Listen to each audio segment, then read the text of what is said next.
విడు మొరటోడు అని వాళ్ళు వీళ్ళు ఎన్నెన్ని అన్న పసి పిల్లవాడు నవ్వాడు.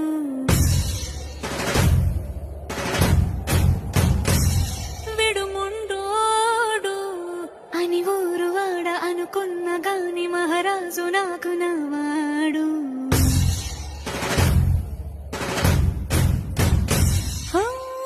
మాట పెడుసైనా మనసులో వెన్న రాయిలా ఉన్నవాడిలోన దేవుడెవరికి తెలుసును నాకన్నా.